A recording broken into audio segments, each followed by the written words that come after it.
Om Swastiastu. Selamat pagi anak-anak kelas 8 semester ganjil. Pada pertemuan hari ini kita akan memasuki bab 3 tentang struktur dan fungsi tumbuhan. Nah, pada pertemuan yang ketiga kita akan mempelajari tentang struktur dan fungsi jaringan tumbuhan. Nah, adapun tujuan yang harus kita ketahui pada pertemuan ketiga tentang struktur dan fungsi jaringan tumbuhan. Yang pertama, siswa mampu mendeskripsikan struktur jaringan penyusun buah dan biji. Yang kedua, siswa mampu menjelaskan hubungan antara struktur dan fungsi jaringan di buah dan biji. Yang ketiga, siswa mampu menjelaskan struktur dan fungsi jaringan tumbuhan. Yang pertama kita akan bahas yaitu struktur buah. Seperti kita ketahui bahwa buah itu merupakan dinding biji yang berfungsi untuk membantu penyebaran biji hingga jauh ke tempat asalnya. Nah, berdasarkan perkembangannya, buah dibedakan menjadi beberapa bagian. Yang pertama yaitu buah sederhana. Nah, buah sederhana ini biasanya tumbuh dari bakal buah di sebuah butir. Yang kedua, buah ganda. Kalau buah ganda ini tumbuh dari bakal buah di beberapa putik dalam satu bunga. Yang ketiga, buah majemuk itu tumbuh dari bakal buah beberapa putik dalam beberapa bunga dan semuanya terpadu. Dan yang terakhir yaitu buah pelengkap. Buah pelengkap tumbuh dari sebagian putik dan dari bagian bunga lain. Selanjutnya akan kita bahas yaitu struktur biji. Nah, struktur biji ini biasanya dibagi menjadi beberapa struktur. Yang pertama itu kulit biji, yang kedua kotiledon, yang ketiga radikula, yang keempat plumula, yang kelima keping lembaga, yang terakhir endosperma. Nah, biasanya keping lembaga itu tumbuh menjadi individu baru, sedangkan endosperma itu sebagai cadangan makanan bagi pertumbuhan embrio tanaman. Nah, biasanya biji ini berfungsi sebagai alat perkembangbiakan generatif. Jadi kita ketahui kalau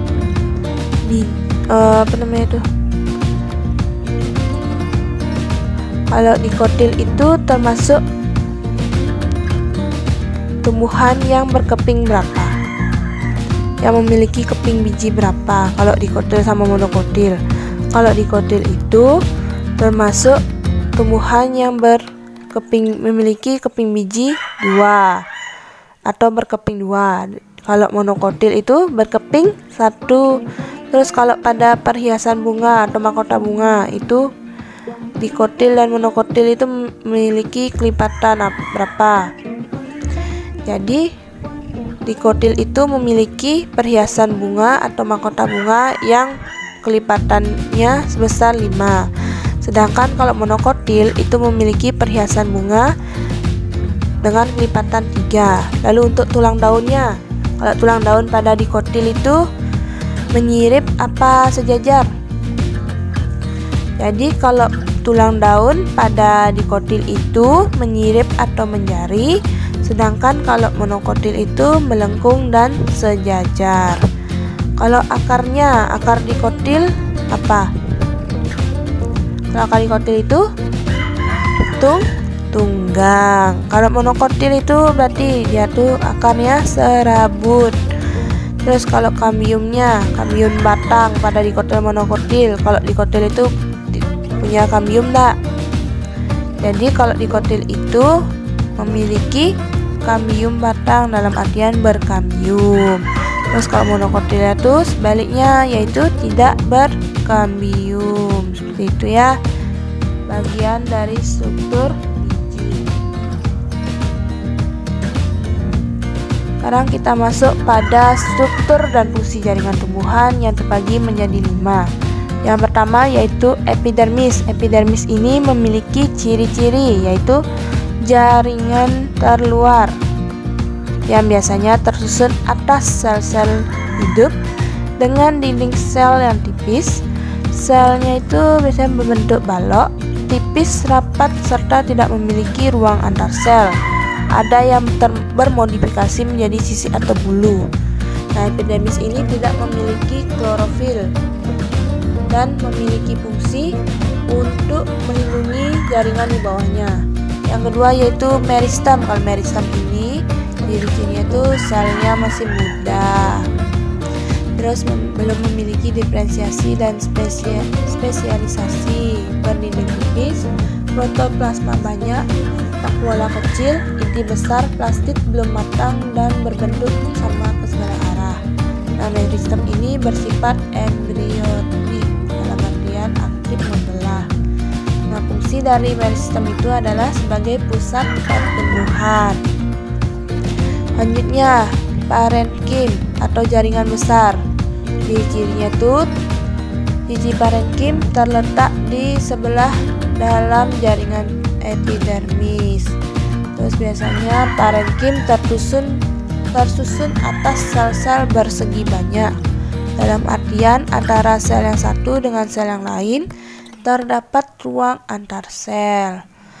Nah, parenkim ini bersifat meristematis dan dapat berfungsi sebagai penguat jaringan. Nah, fungsi dari parenkim adalah sebagai penyimpan cadangan makanan.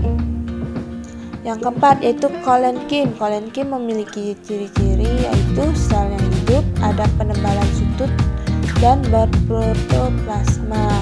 Nah, biasanya kolenkim ini berfungsi sebagai penguat dan penyokong tumbuhan.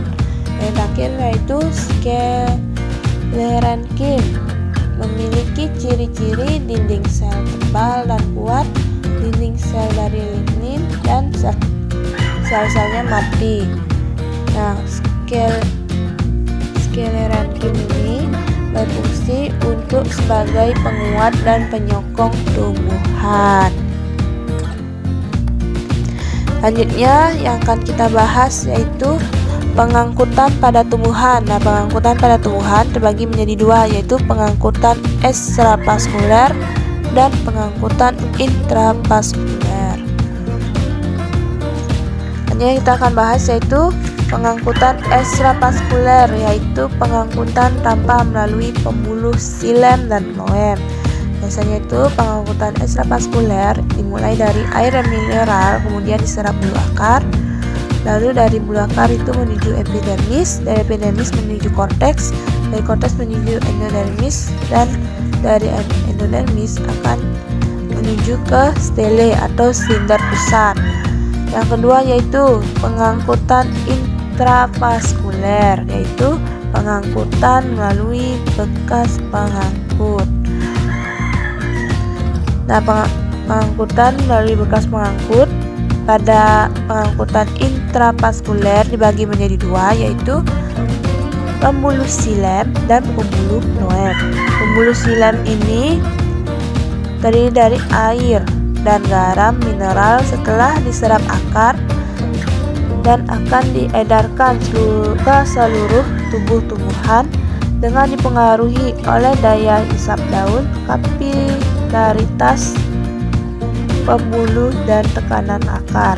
Yang kedua yaitu pembuluh floem. Pembuluh floem ini membawa hasil fotosintesis yang diedarkan dari daun ke seluruh tubuh tumbuhan.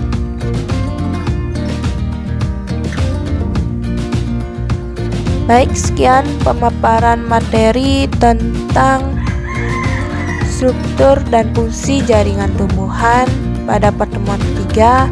Akhir kata Ibu ucapkan terima kasih dan Paramo Santi. Om Santi Santi Santi Om.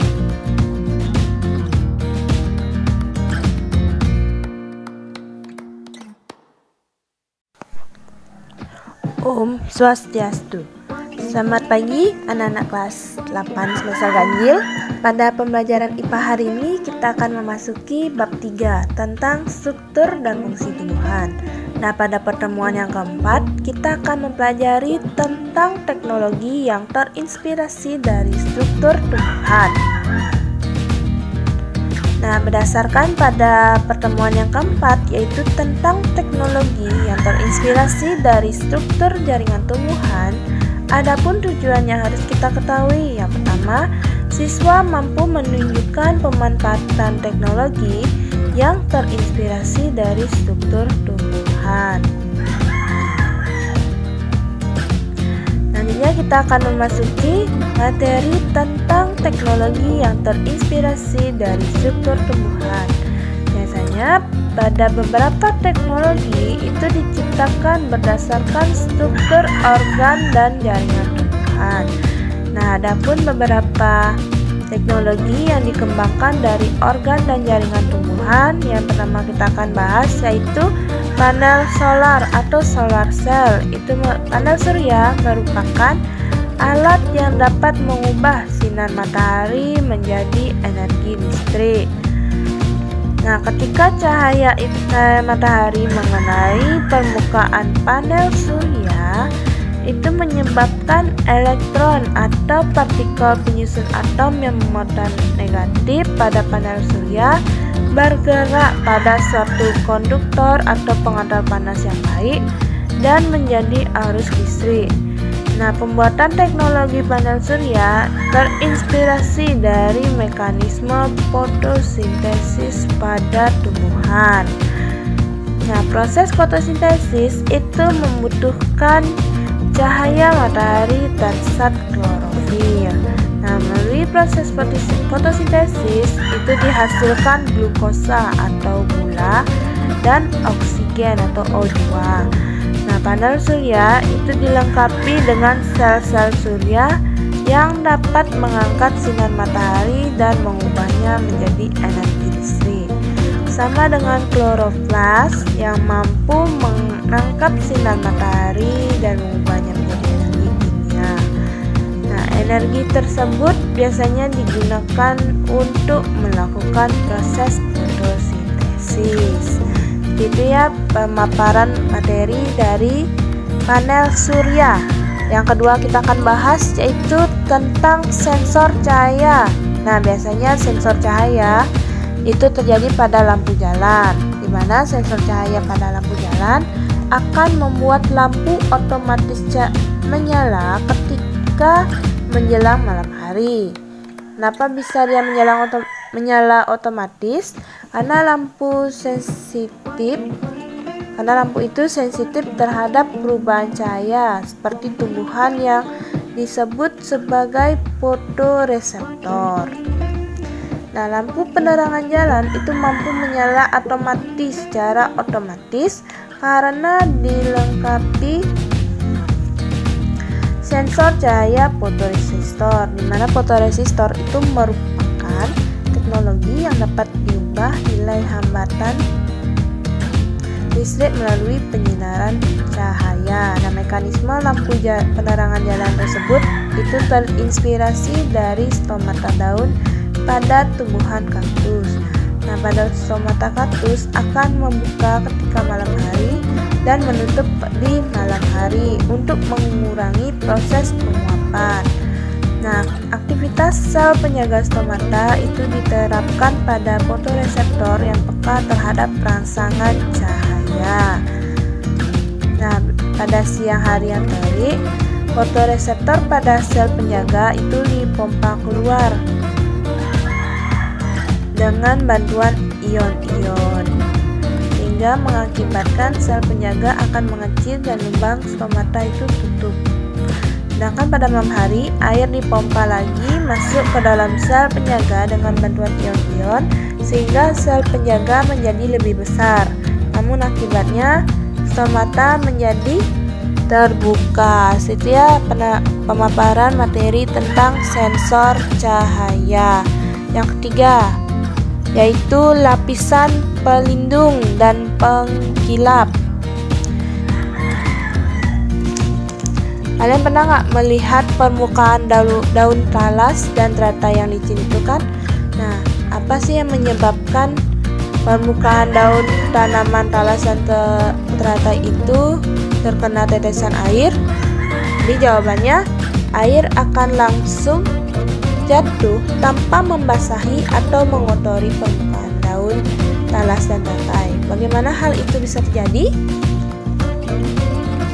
Jadi jika dilakukan pengamatan melalui mikroskop, daun talas itu ternyata diselimuti oleh lapisan tebal yang disebut kutikula. Nah, kutikula ini tersusun atas senyawa lipid berupa lilin dan polimer hidrokarbon berupa ketan.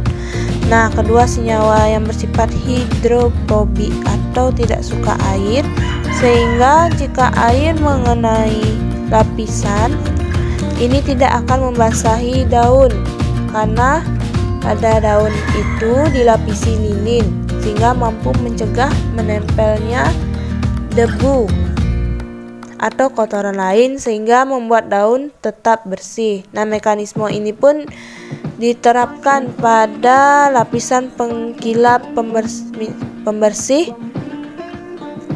cat yang tahan air dan tidak mudah kotor. Nah, biasanya lapisan pengilap ini berada pada lapisan untuk mengkilapi lapisan cat mobil, seperti itu ya. Nah, yang keempat yaitu alat pemurni air.